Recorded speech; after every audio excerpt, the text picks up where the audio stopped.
Hello there, and welcome to the Stay Off My Lawn podcast, where we'll have a little fun, lots of laughs, and discussions on the common sense that needs to be applied to a lot of today's world news issues. And now, the disclaimer. Stay Off My Lawn is not intended as legal, medical, or financial advice. Void where prohibited. No purchase necessary to win. Open to legal U.S. residents 18 or over in the contiguous 48 states. Any resemblance to anyone living or deceased is purely coincidental. Actual price may vary. Only use as directed. Not a member of FDIC. And now, here are your hosts, Mike and Richard. I'm sorry, that's on a radio. Oh my gosh. Yeah. Well, hey, welcome to this week's edition of Stay Off My Lawn. It is October 22nd. And according to the calendar, we'll say it is. Yeah, I believe it is 10/22, 2024, and this is episode 88. Same number as the number of keys on the keyboard of a piano. Yes, there you go. See, we have references. I called it a keyboard, and that was not satisfactory in the promo. Shame on me. But that kind of information is the kind of free stuff that we hand out every week here on the.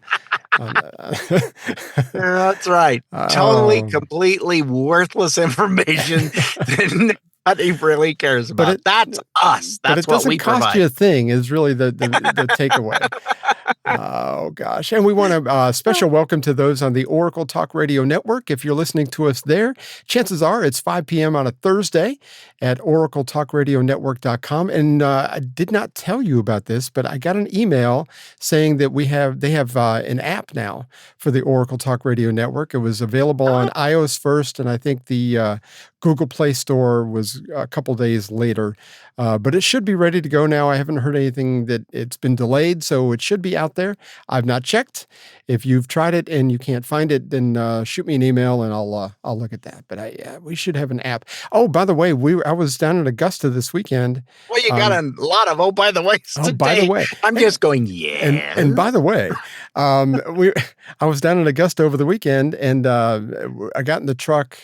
I had to be at midnight, and I turned on the Oracle Talk Radio Network just to hear another show, and ended up being two voices that I recognized very well. And it was us from, it was actually episode 86 from where we interviewed Robin, my friend Robin from the week before. So I was like, they're still putting us in different rotations over the weekend well, we're filler, I guess is maybe the way we could be.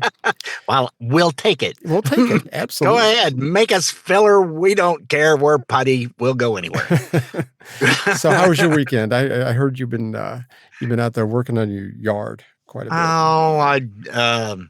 It was a beautiful day, Sunday afternoon, and it's like, man, 75 degrees. We're 2/3 of the way through October. It's like, this is kind of weird. Anyway, I went, okay, the lawn needs to get mowed. Everything was all ready to go. I put gas in the lawnmower, check the oil, blah, blah, blah. My riding mower, because I have 15,000 square foot of grass. So yes, I have a riding mower. And I'm going along the edge of a flower bed thing, the plastic edging, and I'm watching that on the left, and I'm going, God, this thing is just not steering right.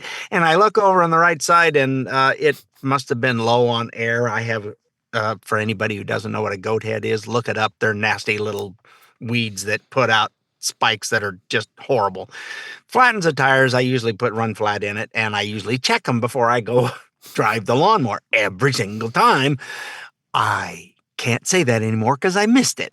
So anyhow, it popped the tire off the bead. I didn't have enough compressor in my little air pressure in my compressor it's an old one and it's getting tired, and I couldn't get it to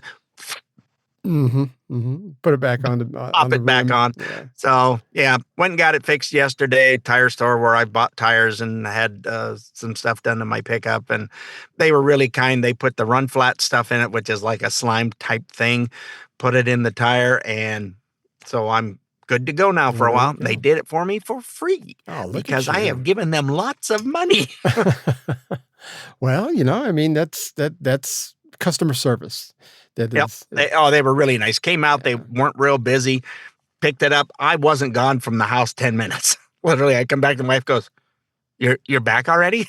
Yeah, doesn't take that much time. It was quick. It was quick. I told you I was down in Augusta. We went to a party, and of course there was lots of drinking, and then they had karaoke, so there was auditory No. pleasure along with visual pleasure. It was a lot of fun. It was somebody's birthday. It was a good time one way or the other. But yeah, watching people kind of get sloshed and trying to sing. Jackson Brown isn't for everybody. So I mean, it's just the way it goes.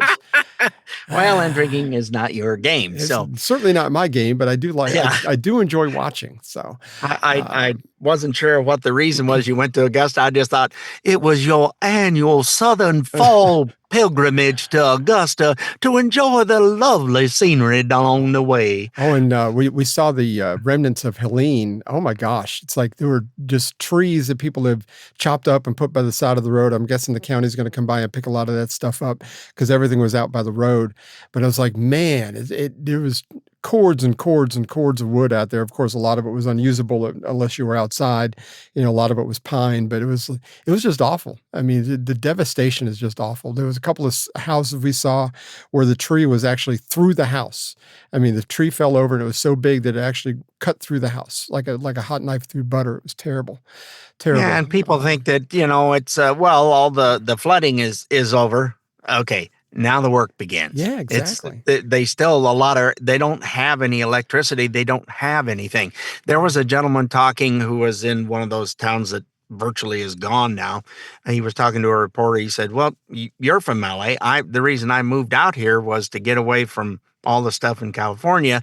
And he goes, I was in shock that somebody came to my door and had water and food and just goes here. He goes, that doesn't happen in California. No. He said, in California, you can live in an apartment building and not know who's living next to you. They have no idea who's there. It's as bad as in New York. Yeah, and just like New York, I've heard people that, if they hold the door open for somebody, they'll give you a dirty look. They're like you're up to something. I'm like, that's just so weird. I mean, here in the South, things are different. I mean, you open the door for other men. I mean, you don't think about who's behind you. You just do it because it's the right thing to do. And it's like, you can always tell when somebody's from somewhere else. They kind of like look at you like funny.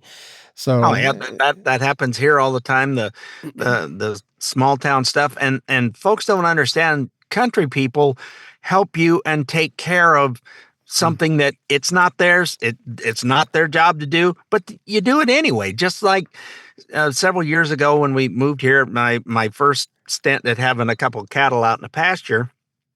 And somebody somehow or another had opened the gate on the far end of my pasture, and the barn's in the way, and I can't see that it's open.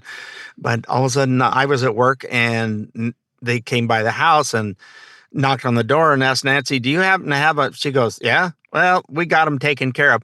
They just got out and walked down a gravel road, and there was if cattle get into fresh alfalfa, they will founder. They will bloat, and it's not good for them. That's why they eat the dry stuff, the wet stuff, the fresh, and they love the fresh, but they will eat it until they can't handle it. It's just bacteria that kind of like... Yeah, it ferments, and then that's not good. Yeah, I got you. So anyway, they said, yeah, well, we've got them. I've got them in a pen over here. What? A neighbor, couple of them got together and they shushed him over into the guy who was at the time the neighbor that was there was raising quarter horses. He had buffalo in a pen to train the quarter horses with. Boy. That's another fun story. Anyhow, just put him in the pen, and I didn't get home until late. It was dark. I said, can I come over and in the morning and we'll get these, brought over. I get over there. They're already got a trailer backed up, getting the cows. We didn't herd them down the road. He put them in a trailer, brought them to my house, drove out in the pasture, let them out, and I said, can I give you? And he goes, nah, no big deal. Yeah. That's what country folk do for each other. City you help each other out. They really don't. Nobody asked. Nobody said you have to. No, he fed and watered them for the night. Yeah. Yeah, it is a different culture. It's certainly, and I've known people that come down from New Jersey and they say it's more of a culture shock than they realized.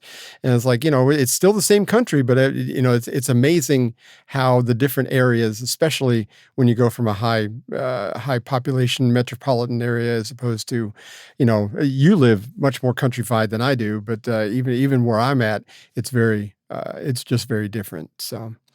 Yeah, most of my neighbors, the nearest ones are like half a mile away. Yeah, see, That's a neighbor, half a mile, that. just down the road a ways. This week, though, Auntie Kamala did an interview with Brett Baer over at Fox News. Did you happen to see any of that, or was that? Yes, I did watch some of that. It was rather humorous. Yeah, it was almost a little combative. I think they both A came. little. I think they both came into this with the mindset they weren't going to let the other one steamroll them. And in this corner, in the red trunks, weighing in it. Yeah, a little combative. I don't know if I want to see either one of them in trunks, but I mean, kind of hurts my brain a little bit. I think Brett was starting to get pretty frustrated because every time he asked a question, she would kind of filibuster and just not answer. Here's a good example. He asked about immigration, and this is how that went. During that time, you said repeatedly that the border was secure. When in your mind did it start becoming a crisis? I think we've had a broken immigration system transcending, by the way, Donald Trump's administration even before. Let's all be honest about that. I have no pride in saying that this is a perfect immigration system. I've been clear, I think we all are, that it needs to be fixed. We need more. I was just down at the border talking with border agents, and they will tell you, and I'm sure I know you investigate and you are a serious journalist. They will tell you, we need more judges. We need to process those cases faster. We need the support for those cases that should be prosecuted. They need more resources, and Congress ultimately is the only place that's going to get fixed, Brett. Well, that's how this system works. That's the premise of this question. There were 90-plus executive orders that were rescinded in the first days. Many of those were Trump border policies. I'm not going to stay here because there's other things to talk about, but you frequently talk to the Border Patrol Union for support of that bipartisan bill, and they did. They supported it. But they also just endorsed Donald Trump and said, you've been, quote, a failure with border security. Why do you think they said that? I think they're frustrated, and I get it. They want support. They want support, and that's what that border security bill would have done. If you remember the original question, when did you realize this was a crisis? That question never got answered. No, it was no. Or as Peanut would say, no. Exactly. Oh, by the way, we were supposed to see him this month, Jeff Dunham up in Chattanooga, and he canceled and went to, I think it's now in April of next year. So I hate that. I wanted to see Peanut. We got good seats for that too. Anyway. My favorite's Walter. Yeah, well, you mean Joe Biden? Yes, Walter. Yes. He's very similar to Joe Biden. Yes, so they do look a lot alike. Scott Jennings at CNN. Now, he's been kind of a thorn in their side over there at CNN lately, but he was part of a panel after this whole meeting, and he kind of called her out on some things. This is a time when voters, especially here in Pennsylvania. Oh, wait a minute. I got the wrong one. There it is. She has no answer for why Biden and Harris threw out Donald Trump's executive orders and changed everything, and then a flood of people came in. An ounce of humility here would go a long way, and she doesn't have it in her to do it, and she has no real answer other than to blame Congress. And Brett was right. Democrats controlled everything when they took over, and so is she saying it's the Democrats' fault that the immigration system is broken? I don't understand this. I don't understand why she can't just say, hindsight here, we shouldn't have done it. I think the American people would actually accept it, but she won't do it. He's right. Humility would go a long way. And if you just kind of said, look, I screwed up, man, we all screw up, right? Yeah. No, that's not in her vocabulary. And I used to think Hillary's voice was annoying. Oh, my Lord. Yeah. And when she's trying to tell you, she sounds like a little kid who's been caught with stuff and she's whining so that she can get her way. Oh, yeah, you're right. She does kind of jump up a few octaves at that point. Yeah. But it kind of pierces your, and it's like Obama's voice got to me. I really didn't like the way because he had that whole attitude that he was kind of talking to you like you're a dumb little kid. And and she's got that same attitude, but her voice is even more annoying because it does have that piercing tone to it. Brett did ask her about money to pay for transition surgeries for prisoners. Again, there was really no answers given. This is a time when voters, especially here in Pennsylvania, are inundated with commercials and ads. They just want it to stop because it's every commercial. But many of them add noise, but a few of them seem to break through. This particular one from the Trump campaign has gotten a lot of attention. Kamala supports taxpayer-funded sex changes for prisoners. Surgery. For prisoners. For prisoners. Every transgender inmate in the prison system would have access. So are you still in support of using taxpayer dollars to help prison inmates or detained illegal aliens to transition to another gender? I will follow the law. And it's a law that Donald Trump actually followed. You're probably familiar with, now it's a public report, that under Donald Trump's administration, these surgeries were available on a medical necessity basis to people in the federal prison system.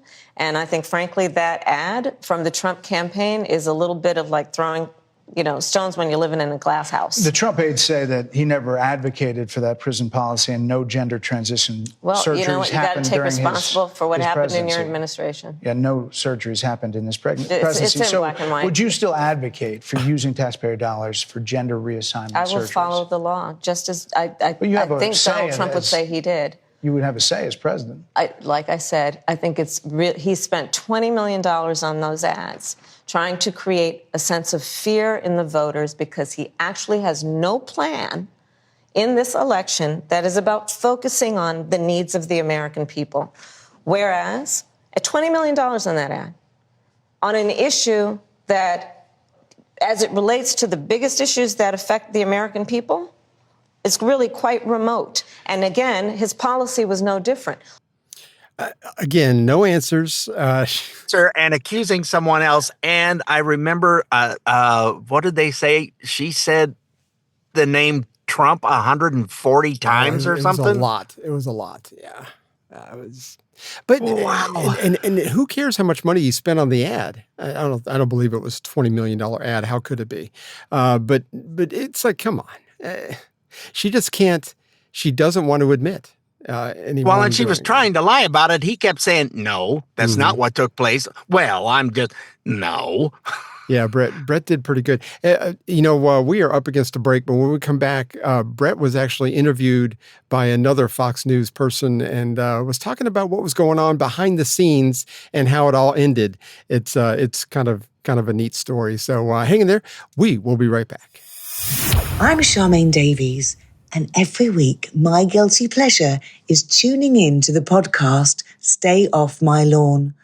It's funny, it's informative, and the guys that present it are just fabulous. So make sure you tune in every week to Stay Off My Lawn and make it your guilty pleasure too. We do not need 4 more years of bluster and bumbling and chaos. We have seen that movie before, and we all know that the sequel is usually worse. I'm Donald J. Trump, and I approve this message.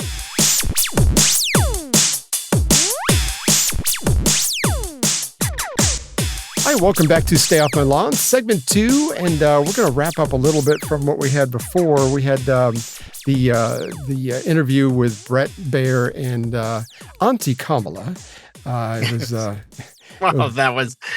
Wow, it was such a wonderful. It really was. I think it really turned out well. There's maybe not for her, but the way it ended. I'm going to play a clip of the way it actually ended, and it doesn't seem like anything necessarily remarkable, but we've got a little insight after this. This is how it ended. Madam Vice President, and they're giving me a hard rap. Well, here. I thank you for the time. I thank you for the time. It's good to meet you. Thank you very much. Thank you. Very cordial, very nice. But you think about that had chills all over it. That was as cold as ice. She was not nice. She was not happy to meet him. Neither one of them were very happy about it. Yeah, nice to meet you. Yeah, thanks for your time. Man, whatever. But the funny word there was a hard rap. And Brett was interviewed by another Fox News host later on about what that meant and what was going on, and he had this explanation. Dana, you've been on the other side. You've been on the rapper as a press secretary interviewing a president, and I'm talking like 4 people waving their hands, like it's got to stop. So Martha, final, I had to dismount there at the end. dismount. I love that. I don't know if that's a nice thing to say, but anyway. He had all kinds of people, and it was supposed to go a little longer, and they were telling him, "Nope, we're done. This is the end of this because this." Not working out. And like we said, the last segment, I think that there was just a lot of going back and forth. I think both of them came in going, you know what, I'm not going to let the other one steamroll me or bully me or whatever. And it was kind of like, yeah, there was we're done. There were cat noises. And yeah, it was terrible. On the show, we have talked quite a bit. Pretty good confrontational, wasn't it? I don't know. It wasn't bad. Zoom kind of missed some of that on my end, but sorry. No, you're good. So this clip is being recorded, so it's on your end, so we're good. We do talk quite a bit about people trying to call our form of government a democracy, which it certainly is not. And we never has been. We correct people and try to tell them it's a representative constitutional republic, and it's not just semantics. Just so you know, we're not just being nitpicky about what words you use, but there's a reason why we are so adamant about that. And the John Birch Society has just come out with this video, and it talks a little bit about why we are not a democracy and why it's on purpose that we're not a democracy.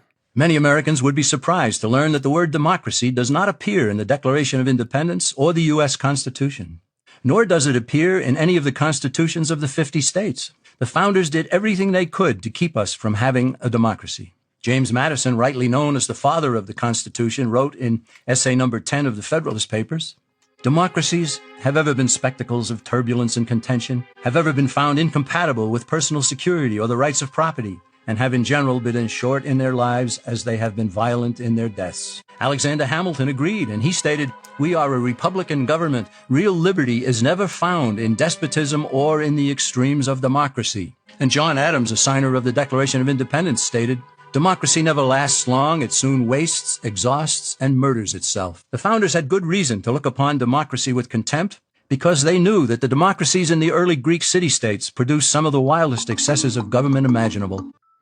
You think about, he used the word despotism, which I think is really interesting. We think of despots, we think of Pol Pot, we think of, Mao Zedong. But, the whole thing was, if you read Alexander Solzhenitsyn, and I have not read that book, that's just, it's an incredible read, but I've read a lot of excerpts from it. And really it all started, the Russian Revolution and how all that, their thumb on the people started with limiting free speech and telling them what they can and can't say, especially when you go to criticize the government, which we're going to get to later on with Tulsi Gabbard. But I do think that, despotism, we're seeing a little bit of that now. You can't do this and say, well, you can't say that because we don't like it. It's not really true. Yeah. You start limiting things. I don't care what somebody else has to say. And it's also sad to see that they want to do away with our Constitution. This little experiment that's lasted 200 and what are we getting up to over 250 years now? We're right at that. Yeah, something like that. It's an experiment of 250 years is not an experiment. It's worked pretty good up to now. It really has. Until you want to get rid of it and change everything and ignore the laws. Yep. And it's, but it's like if somebody just wants to you got to have some thick skin if you're going to be in government. If you're going to be in the public if you're going to be in the public square in any way, shape, or form, you got to have a thick skin. And they can't do it. It's like, and I really think, and we're going to talk about this, like I said again, with COVID, we kind of saw that ball rolling very, very quickly as far as like, you don't speak out against us. And like I said, Tulsi talks a lot about that here coming up in a bit. But and we've had our bout with people not liking what was said. And it was an expert, and not a expert, but a real expert doctor who has treated patients and knew what was going on. And we just had a quote from him. It wasn't liked. Well, he's the one that's been doing it. Why is that So, yeah. Yeah, because we've been booted off of YouTube certain episodes 2 or 3 times now. Because, and normally it's because of some kind of COVID comment that some expert, and like you said, a real expert was talking about, and they just didn't like it because it didn't fit the narrative that the government has told them that they are supposed to get rid of. So it's still going on, folks. So, I mean, you just have to be careful going forward. That's why I think this election is very, very important. So we don't keep going down this terrible road. Speaking of terrible roads, see that's a transition. Wow, what a segue. I love a professional. You really impress me every once in a blue moon. Segues like that. That's right. It's no secret that Biden and Harris are a disaster on foreign policy. See, it's a bad road. It goes to another country. That's why it's a bad road. We have seen that on so many fronts in their foreign policy. But when it comes to dealing with Venezuela specifically, Venezuela's kind of thumbed their nose at us.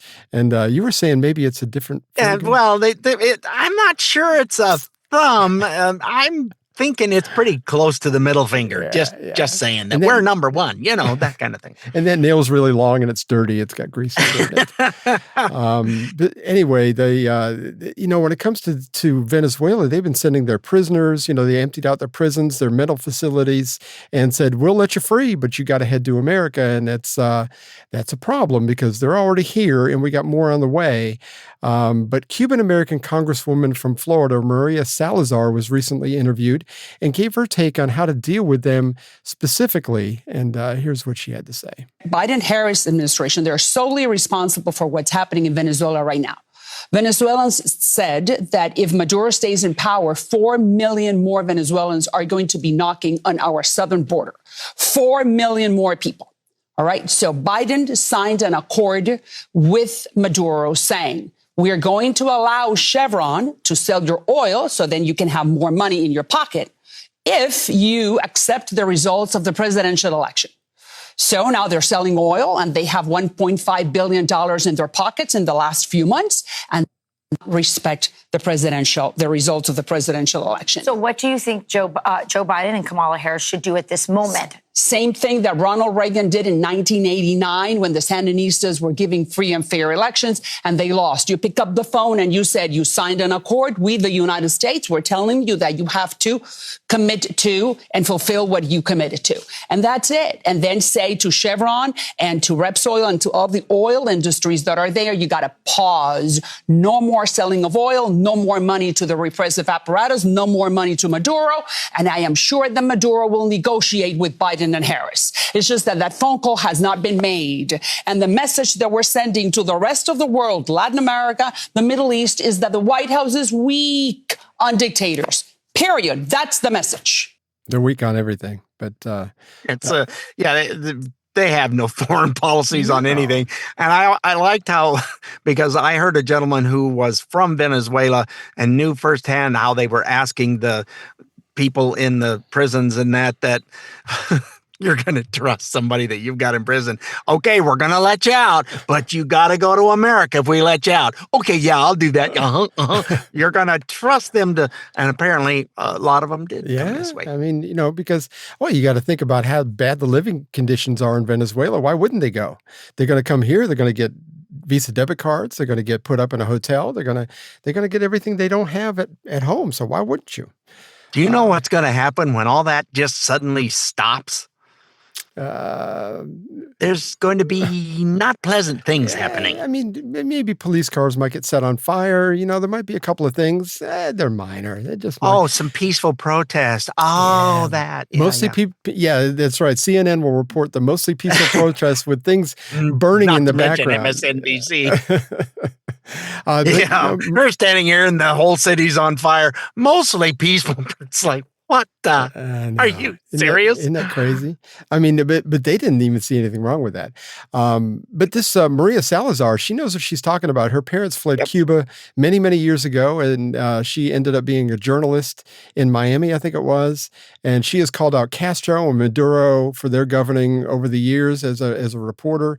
So, I mean, she certainly has skin in this game, and she knows what she's talking about. So, speaking of Cuba, just read an article yesterday their electric grid was down again. Not because of any hurricanes, just their electric grid failed. goes down.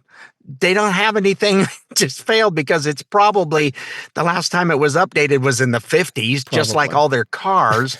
Yeah, you can go get a it's 57 Chevy still down there, but yeah. Yeah, well, they're all old. That's what they drive. Yeah. They have people that specialize in making molds of parts that you can't buy anymore to keep the vehicles running, because they are back in the day where it was just a carburetor.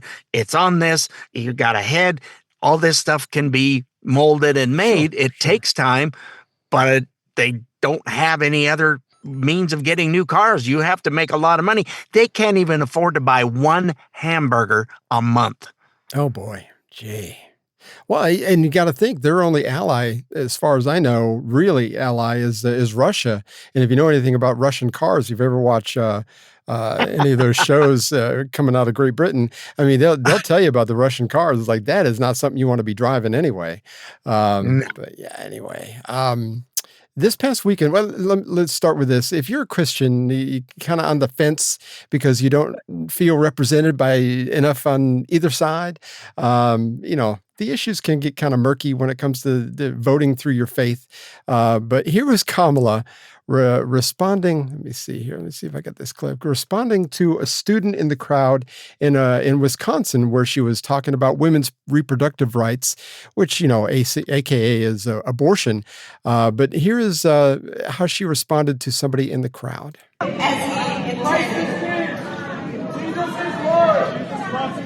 Oh, you guys are at the wrong rally. If you can hear what he says, Christ is King and Jesus is Lord. And her response was, you're at the wrong rally. And the clapping seals just went nuts. They did. Isn't it just amazing? Does that not give you the temperature of the room right there? Wow. But similar things happened to JD Vance. He was speaking in Wisconsin, I think it was the same day, in Wisconsin.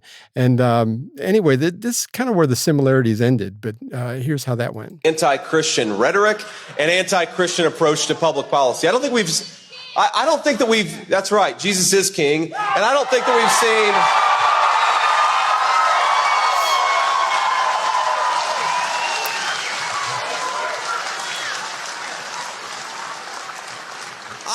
I don't think that we've seen anything like this in modern American politics. Again, you see the remarkable the remarkable thing is how the crowd cheered on both of them, and I think that was just... It was, and went on for quite a while, and there's already been memes of Kamala, and they've put the devil face on her and whatever else that have come out while she's making that, and it's just that's over the top. I can't go along with all that. Yeah, it's open yourself up, and you just keep being made fun of because you're just really. Yep. And with Trump and all his flaws, I get it, man. It's like you can take this moral high ground if you want to and say that I can't vote for him because he's cheated on his wife. And we don't know that to be a fact. I mean, whether he has or not, I could list you some things that I've done when I was in my early 20s. You're probably like going, I don't think I want to even have lunch with you. So, I mean, I totally get that. But with all his flaws, at least he does acknowledge God and Jesus. So there's a few clips just got put together for this. Jesus wants to be Lord of your life. I said there's only one person that can do it all the way. You know who that is? Jesus Christ. And above all else, we know this. In America, we don't worship government, we worship God. You can do all you want, but you still need help from the boss. We need help from the boss. Somebody said to me the other day, you're the most famous person in the world by far. I said, no, I'm not. No, I'm not. They said, yes, you are. I said, no. They said, who's more famous? I said, Jesus Christ. And like I said, with all his flaws, and you got to think, it's like, well, maybe lightning should have come down as soon as he mentioned Jesus. That's your opinion.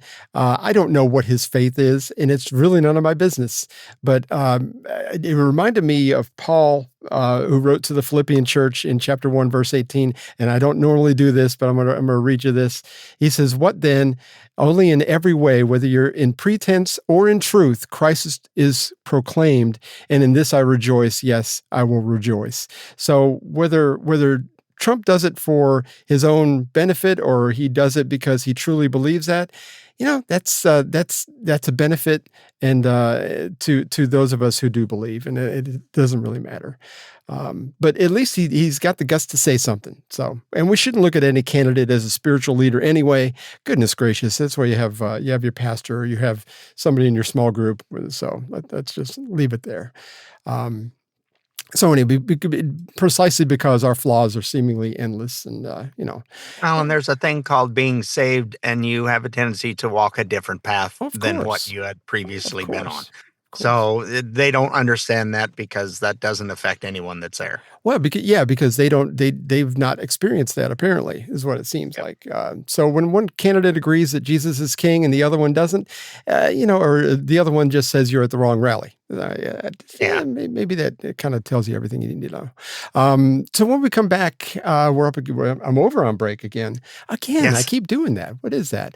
I do think we're paid to talk on this show, but we do. And sometimes it's me who overdoes it. So this time I'm going to blame you. Yeah, it's me. Okay. Anyway, when we come back, we're going to hear from Tulsi Gabbard talking about how government has their feelings hurt when you criticize them.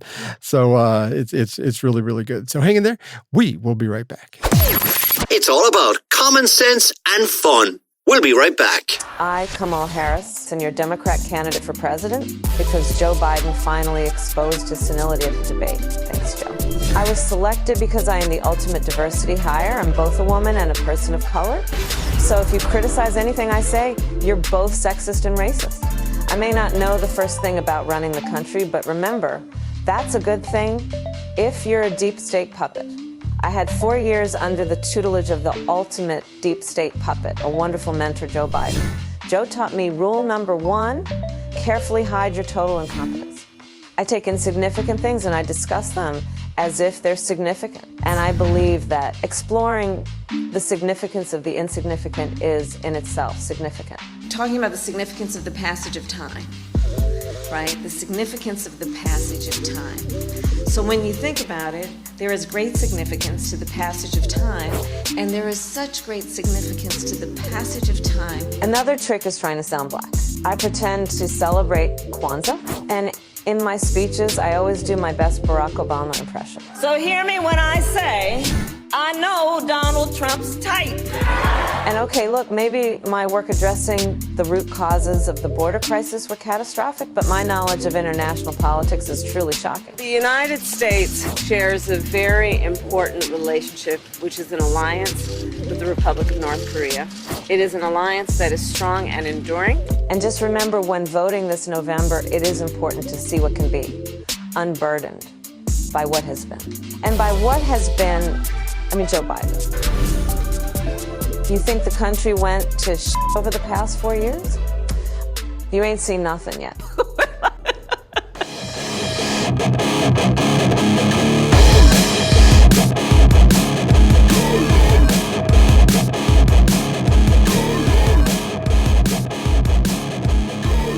All right, welcome back to Stay Off My Lawn, segment 3, a little over halftime.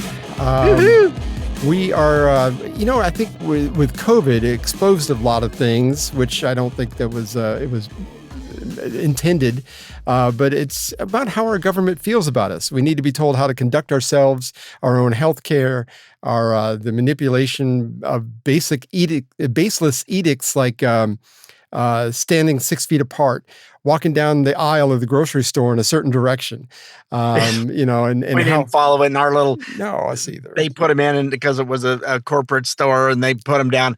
Nobody was. I did it just to get frowns out of the stupid arrows.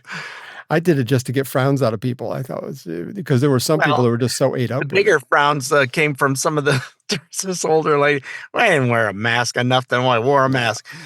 We're in the store getting stuff, and she's, giving us the evil eye. Like, why aren't you wearing your mask? You know you could kill me. Okay. Because I'd like to kill you. I'm a grandpa too, and a great grandpa. So I'm just not afraid. I'm not the square box in my living room.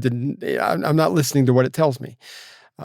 So anyway, I think our friend Charlie talks about that. The big box in the living room, I think is what he calls it, something like that. But yeah, whatever that tells you, I mean, that's what you got to do.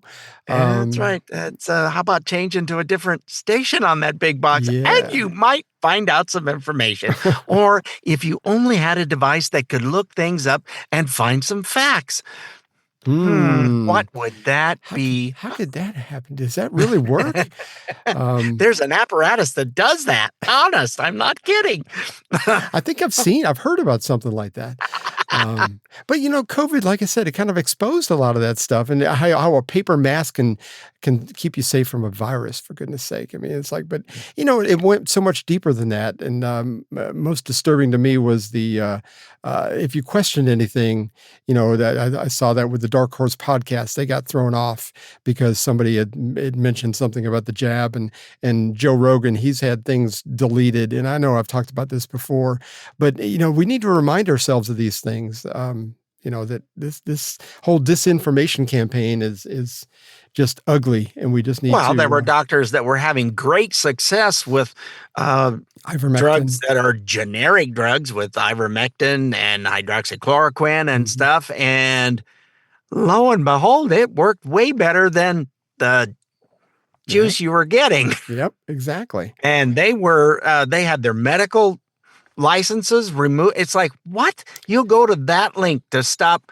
so that your propaganda gets out there and you can make more money. Well, when you're talking billions, that's when things start getting ugly. Well, this disinformation campaign has turned into just one big, and I was talking about Solzhenitsyn before, it's just one big campaign to censor the population and what people are saying out loud. When you censor that, you no longer have freedom. Absolutely. Sorry. Absolutely. Tulsi Gabbard was speaking in front of Congress, and I think this might have been a few weeks back, but on how widespread this problem actually was, and how we now know the truth, and we need to protect ourselves in the future. Here she goes. More dangerous than any baseless smear, our own government institutions, which exist to serve the people, they are being weaponized against us.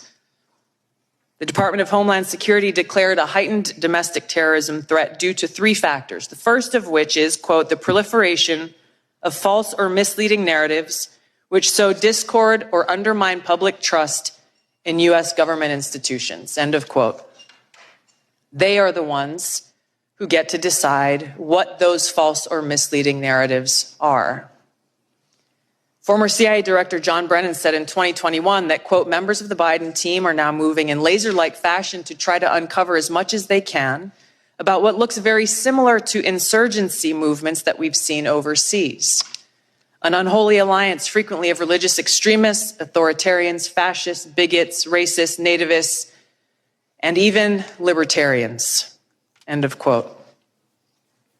Attorney General Garland charged his newly created domestic terrorism unit with targeting those who hold, quote, anti-authority views. That included parents who dared to protest at Board of Education meetings, concerned and standing up for the right for themselves to have a say in their children's education. A draft copy of the Department of Homeland Security Quadrennial Homeland Security Review outlined their intent to target, quote unquote, inaccurate information on a whole host of topics, to include the origins of COVID, vaccines, the U.S. withdrawal from Afghanistan, and U.S. support to Ukraine. Their misinformation, disinformation, and malinformation team exists to, quote, counter all types of disinformation. Once again, they get to determine what this disinformation is. Meta CEO Mark Zuckerberg revealed on the Joe Rogan Experience podcast recently that Facebook limited the exposure of the New York Post Hunter Biden laptop story just weeks ahead of the 2020 election, only after talking with the FBI. Twitter took similar action, but they recently apologized for doing so, recognizing that their decision was wrong. The cozy relationship between White House officials, the Department of Homeland Security, the FBI, and big tech is now well documented and results in private companies not restricted by the First Amendment doing the dirty censorship work of those in government who are not legally allowed to do so themselves. The threat big tech monopolies pose to our democracy is real and serious. I've had personal experience with this. After the first Democratic primary presidential debate in 2019, I was the most searched candidate of the night. Unfortunately, and suddenly, my Google Ads account was mysteriously suspended without any notice or explanation. There were no responses to our multiple attempts to resolve whatever problem could have caused this. But after some time passed, magically, my account was reinstated, again, with no explanation or apology. But their actions limited my ability to connect with voters who were actively seeking more information about my candidacy and why I was offering to serve them as President and Commander-in-Chief. This has not only happened to me, it's happened to other candidates running for various offices. Joe Kent, running for Congress in Washington State, is one I know personally of.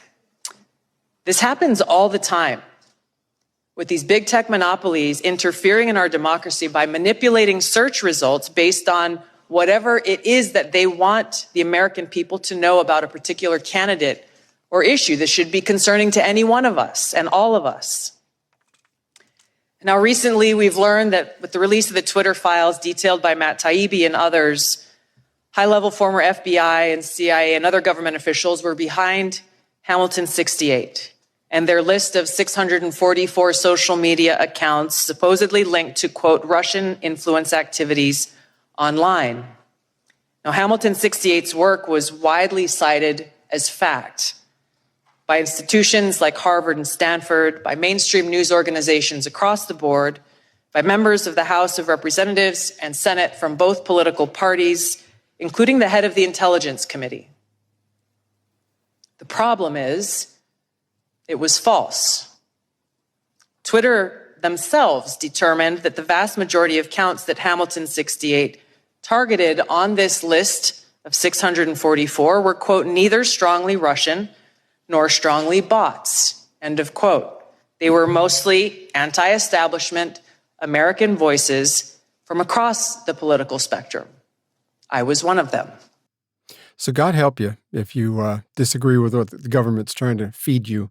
I had not heard about that Hamilton 68. Did you hear about that before? No, I'm not. I wasn't familiar with that one. I thought that was just me. But the government can't do it legally. So what they did was had somebody from the government call directly to, they have records of this, calling directly to Twitter was like, oh yeah, sure, we'll do that for you. No big deal. Twitter was, they were as just fell in line with everybody else. What do you want us to do? And then you have Zuckerberg at now Meta, wasn't just Facebook, but that includes Instagram. The WhatsApp is also part of Meta. That's right. So you have all of these where nope, can't do that. No, we're not going to allow it. It's like, really? And so when Twitter got bought, and then that's the one thing that has turned Elon Musk into a conservative, if you will, values, or moving to the right, because he's supporting Trump, is he believes firmly in freedom of speech. He said, without that, we're doomed. He's not an idiot. He's a very smart man. And when he turned that over and went, yeah, we don't need to have all these people. What did he get rid of? 75% of the staff. It was almost 80%. If you're not going to work and be here and work when you're here, we don't need you. And when they started whining about stuff, next, they were just all pink slipped. And you know what? They still work just fine because you don't have all these people having to censor people. Right. You don't have all those that are having to take this stuff out. And the left is just, they hate Twitter now, or X as it is. Yeah. So they hate it because we're not being restricted in what we can say. Right. You can say what is legal and legit.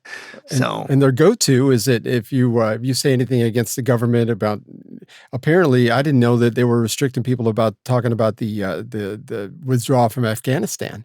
That was news to me also. That's why I thought this clip was fascinating. But so if you have a problem with giving money to Ukraine or whatever, it's like they can restrict your account because of that too. So many people have bought into all this stuff that if you have any problem with, sending money to Ukraine or whatever. I was on a radio show last year, I think it was. We were talking about, it was right after the whole thing happened in East Palestine, Ohio, where, the train derailment, and it caused all kinds of environmental issues for the people living there. And we still don't know what kind of impact that's going to have long term. But I said, they didn't really give them people any money as far as I'm understanding at all. They didn't give them anything. But when I was on this radio show over in Great Britain, this lady goes, "I can't believe you don't like the people of Ukraine. What have they ever done to you?" I'm like going, I don't have anything against those people. All I know is that when we can send billions, and at that point it was probably about $100 billion, we're over 200 now. But at that point, we can send over $100 billion to this country that nobody can pick out on a map here in America, pretty much. But we can't help the people of East Palestine, Ohio, that they've been run out of their homes because they didn't know about the environmental impact. So I'm like, yeah, I've got a problem with sending money willy-nilly to any country. It's nothing against Ukraine.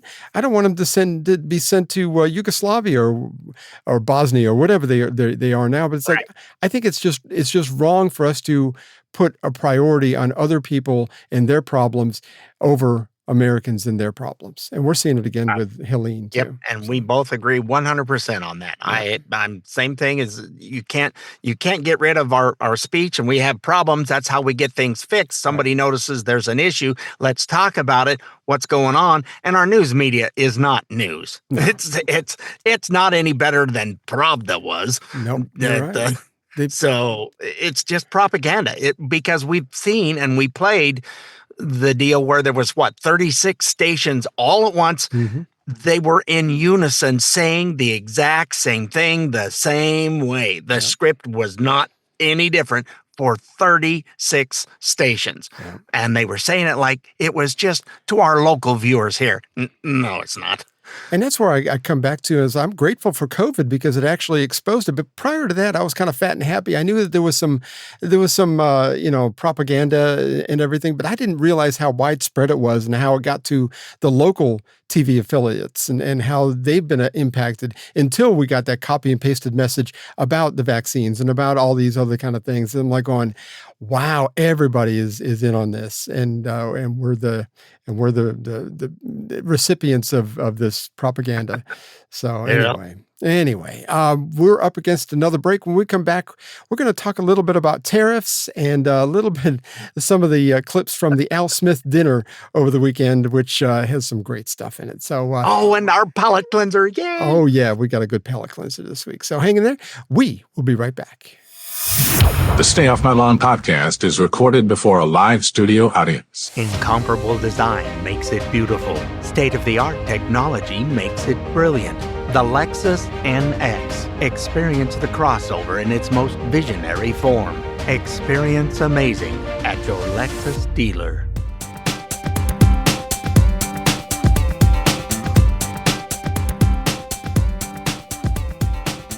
All right, welcome back to Stay Off My Lawn, segment 4. We're almost out of here. And, Richard can go have breakfast. For something to eat for me. Something breakfast. I haven't eaten anything. I have had coffee, and I'd make it nice and strong, so I had to chew it a little bit. But I only had 1 cup, so I'm waning, and the synapses aren't sparking anymore. Just, sit in the corner and take your 8 count, and you're going to be okay. I'll just drool over here by myself. Just ignore me. You'll be okay. There's been lots of talk lately about tariffs because Trump brought it up during the debate with Harris, or Harris brought it up. I forgot who brought it up, but yeah, I think people misunderstand what tariffs are and how they work and how they're used actually to protect American manufacturing. But like I said, there's just a lot of things that we have probably not that I don't think we've talked much about it on this show at all. No. But there's a guy named Howard Lutnick. He's a billionaire, and he's actually very involved in all this stuff. He was on CNBC the other day talking about Trump's plan for tariffs, and this is how that went. When you talk to the former president, about tariffs, do you see it as a bargaining chip, or do you think you're going to see tariffs across the board of 20%? I think we should put tariffs on stuff we make and not put tariffs on stuff we don't make. It's pretty simple. And of course, it's a bargaining chip. We can't sell a Ford or GM in Europe. You go to Europe, you can't sell a Ford or GM. Why? There's 100% tariffs. How about in Japan? 100% tariffs. So do you think if we said, we're going to tariff you the way you tariff us, do you think they're going to allow Mercedes and all these Japanese companies and Porsches and BMWs to all of a sudden have 100% tariffs in America? Of course not. They're going to come and negotiate, and their tariffs are going to come down. And finally, Ford and General Motors are going to be able to sell in these places. How does that sound? Of course they're going to come down. Of course. This is just negotiating. It absolutely makes sense. If you do it strategically, if it's across the board, it creates a real problem. And the question is whether you believe the president is going to do it strategically or across the board. He keeps saying it across the board. Well, when you're running for office, you make broad statements so people understand you. Right. Okay? Tariffs are an amazing tool by the president to use. They're an amazing tool, but he understands, don't tariff stuff we don't make. Right? If we don't make it, and you want to buy it, I don't want to put the price up there. It's pointless, but use tariffs to build in America. If we want to make it in America, tariff it, or if we're competing with it, tariff it. But you got to remember, we need to protect the American worker. Finally, someone's going to protect the American worker, and Donald Trump is here to protect the American worker. I think that's where, he kind of explains it very nicely for in almost the fifth grade level, to where all of us could probably understand that. It's just it's to protect what we do here in America and not just put somebody else's, and especially China. China's one of those things, and Trump focused on that. It's with our economy being in the dumpers, people can't even afford to buy cheap Chinese stuff anymore, and their economy it's taken a nosedive.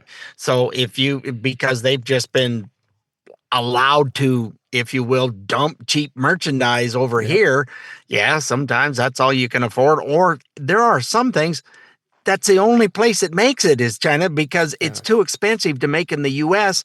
because you can't make it and compete with slave Chinese labor stuff that comes in.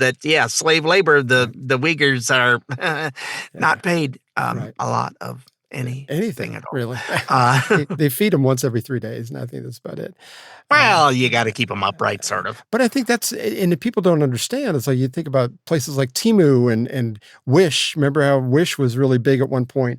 And it's cheap Chinese crap, which prior to Trump, I think Wish kind of went away because of Trump. I don't know how Temu is getting away with it. I don't understand all that, but I know Wish kind of went away because he started imposing the same kind of tariffs on China that they were imposing on us. And that kind of fair play, they can't deal with that. So what do you mean you're going to put? We're tired of you and when Trump was in before, they stopped a lot of their dumping, and a lot of manufacturing came back to the U.S. And what happened? Our economy went great guns. Yep. It's not. You cannot tax yourself into prosperity. It never works. I don't know why they don't seem to understand this. And they go, and they need to pay their fair. You cannot take every single cent that a billionaire has from every billionaire in the U.S., and it will run the government for less than 2 months. Yep. It won't make a dent in the debt. That's for sure. No, it's not going to do. And that's who pays the majority of taxes as it is. This is over 90%. The top 1% pays 90% of the taxes. Correct. But that's not what the propaganda machine keeps pushing out. Yeah, well, it's the whole identity politics. If you're not one of the rich people, then you're or if you're one of the rich people, you're the enemy. If you're not one, then it's like all of us, we're all together on this. We need to make them pay what they pay. But how come if you're one of the rich people on the left side saying that it's, they need to pay? Wait a minute. You just had a billionaire that was on stage with you and you just said the same thing. You going to tax all these people that are donating to you? I don't think so. That's what Trump called out Hillary during the Hillary on, 2016. yeah. Hey, I go by the same laws your people do that donate to you. And she's I not take advantage of the same laws and loopholes and openings. It's what the law allows. I don't do anything more than what the law allows. And he Same said as that your donors. She's not going to change it because her donors take advantage of the same things. Yeah. All right. And that kind of stopped the conversation on that particular thing right quick too. Well, we need to move on with that. It's like, yeah, that was pretty good. But yeah, I think it was one of those comedians called that out immediately. It was like one of the greatest things ever. He called her out and it just squashed it, squelch button right there. But anyway, that's how tariffs work, and it's if there, I didn't know that the Europeans were imposing 100% tariffs on us. I did not realize that. That was news to me as well. I did not know. That's why over in Europe, they're not called, is it still Ford? But the name of the vehicles that, while it may be looking the same as what we've got over here, they have a different name for the car. Right. I think they do. Yeah, they have to have some way to get around everything. But even Honda has a plant there in the UK. I heard that this weekend. I was talking to my friend, and he says, that's how they get past all that tariff stuff, is that they make their Hondas over there. Yeah. I think there's a Nissan plant too in Kentucky or something. There could be. Yeah, there's hardly anything up in Michigan anymore. I know. Honda has a plant in Ohio, and I think Toyota has a plant in northern Alabama, because I think our Corolla was made in Huntsville. So, but there's ways to get around it, and I think that the bottom line is you got to protect your own workers in your own country. Europe has understood this obviously for a long time. Japan has understood this for a long time. We need to get on board with this and protect our own people. And like you said, that's why our economy's in the dumpster. So, yep. Anyway, Trump spoke at the Al Smith dinner. Of course, Auntie Kamala was missing for some reason. She chose not to go. I don't think she takes good-natured ribbing well at all. It doesn't. Hence the 95% turnover rate in her office as a VP for her staff. When you lack the ability to laugh at yourself, I think it does. It kind of Richard and I, the way we pick on each other. I mean, there would be no friendship left at all. Yeah, and when we make mistakes and call the other one out for it, we leave it in. We don't care. It's like whatever. Moving on. it kind of gives it color. That's the way I look at it. Is that why we're calling it good? I didn't know. We'll call it something. I mean, that was right on the fly too. I'll take credit for that. Somebody put together 5 of the best quotes from the Al Smith dinner. It went on actually for about 45 minutes. But somebody had put together these 5 best of Trump from this weekend, and here it is. I used to think the Democrats were crazy for saying that men have periods, but then I met Tim Walz. Well, I'd better wrap up because Mayor Adams told me earlier that I needed to make this one very quick, especially the city has reserved this room for a large group of illegal aliens coming in from Texas. There's a group called White Dudes for Harris. Have you seen this? White Dudes for Harris. Anybody know? Are some of you here? White Dudes for Harris? Doesn't sound like it. But I'm not worried about them at all because their wives and their wives' lovers are all voting for me. A major issue in this race is child care, and Kamala has put forward a concept of a plan. A lot of people don't like it. The only piece of advice I would have for her in the event that she wins would be not to let her husband, Doug, anywhere near the nannies. Just keep them away. That's a nasty one. Chuck Schumer is here looking very glum. Doesn't he look glum? He looks glum.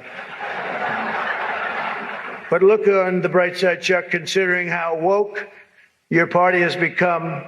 If Kamala loses, you still have a chance to become the first woman president. So you're saying there's a chance. Oh, my gosh. Good stuff. That was my favorite one. And he actually got Chuck Schumer to smile a little. Well, he patted him on the back. Because he was sitting right beside him. He was. And it was Michael Bloomberg was there, and he was all looking glum too. It was a bunch of if you ever saw the video, it's really great. But we do need a palate cleanser after all that. Goodness gracious. Oh, Lord, yes. This one is Paul Harvey, huh? It's been a day. We've got 2 more weeks left. That's it. I know. Then we'll have nothing to talk about. We might take a week off after that. I don't know. Then again, we might have to report on all the peaceful protests and things that got burned down and how many people were killed. So we'll have to watch for that. Anyway, we have a Paul Harvey rest of the story about a lady that became known as Granny Hatchet. If you're not familiar with that, you will be in just about 3 minutes. Now, the rest of the story. Before she was finished reading the terse telegram, Amy's eyes were flooded with tears. It was news of what had happened to her estranged husband, Charles. There was a fancy name for the illness that had taken his life, but Amy knew the plain language of it. Charlie Cloyd drank himself to death. At once, in Amy's mind, echoed his last words. Charlie had said, "If you leave me, I'll be a dead man in 6 months." And that was 6 months ago, almost precisely. And then burning through the ice of those prophetic words came her memory of a happy autumn, 3.5 years past, of the day Amy and Charlie met. Amy's father, the school board president in Belton, Missouri, had recently hired handsome young Charlie Cloyd. The new teacher had not only been a captain in the Army, but also a full-fledged medical doctor. His brilliant brain had long since absorbed several languages in which he remained conversant. Amy had never met anyone quite like him before. Charlie Cloyd, who was new in town, became a boarder in the household of Amy's parents, George and Mary Moore. It was through this opportunity to observe him on a daily basis that Amy's father learned the shocking truth. His new teacher, while charming and intelligent, was an alcoholic.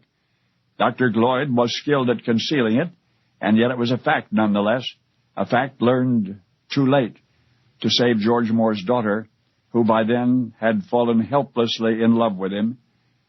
The Moores fought back, forbidding Amy to be in the same room, any room, with Dr. Cloyd, unchaperoned. And soon Amy and Charlie had devised an elaborate and surreptitious method of communication. They made plans to marry. Amy's parents now realized it was futile to resist, and so with 4 days before Amy's 21st birthday, she became at once Mrs. Charles Cloyd and the most miserable woman in the world. In fact, Charlie showed up for the ceremony drunk. Despite Amy's anguish and his own promises to reform, he pretty much stayed drunk for the rest of his life.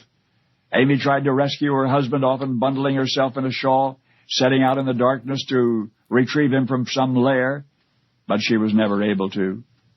Along the way, Charlie Cloyd managed to father a child that he was never to see. By the time little Charlene was born, Amy had returned home to her parents in Belton. You have revisited the day she got the telegram saying that Charlie was dead, but the whole world remembers what came of her grief. For once upon a time there was a daring temperance crusader who urged social reform with a prayer and a hatchet, who in the company of a few hymn-singing supporters swept like an avenging angel from town to town, preaching to drunkards and destroying the places where they drank. And as the aggressive temperance movement she founded gained momentum, those caught in the wake of its fury wondered what on earth could have made this woman so upset. Well, now you know, because you remember hatchet-wielding Carrie Amelia Moore Cloyd by her second married name, Carrie Nation. Only now you know the rest of the story. Granny Hatchet. She never got over it. She did get remarried, though. I think that's why her last name was Nation. So, yeah. Well, I didn't know what her reasoning was other than you just shouldn't drink. Well, at that time, from my memory serves me right, the number of beer bars and stuff in the United States was you couldn't walk a block without seeing 3 of them. Yeah. In some of the cities, they were rampant. So it's as much of a problem as smoking pot is today. If you can, yeah. And if you've ever been to big cities, I heard New York City is the same way. But when we were in Vegas a couple of years ago, you can't walk down the street without smelling that skunk weed just everywhere. It just drives you crazy. So I understand, and especially with her and her husband and the father of her little baby girl. Goodness gracious, I get it. Anyway, we hope you were somewhat informed and had fun like we did. Don't forget you can find us on iTunes, Spotify, iHeart, Amazon Smart Speaker, which, every once in a while it's kind of fun to listen to. It really makes us sound really good. And of course, where else can we? We need all the help we can get. That's right. Where else can we be found, Richard? I know there's more places. On the Oracle Talk Radio Network.com at 5 p.m. on Thursdays. So the Eastern time zone, that's the Eastern time, 5 p.m. Eastern time on Oracle Talk Radio Network. Just scroll down. There'll be a play button and ta-da. And they've recently come out with an app.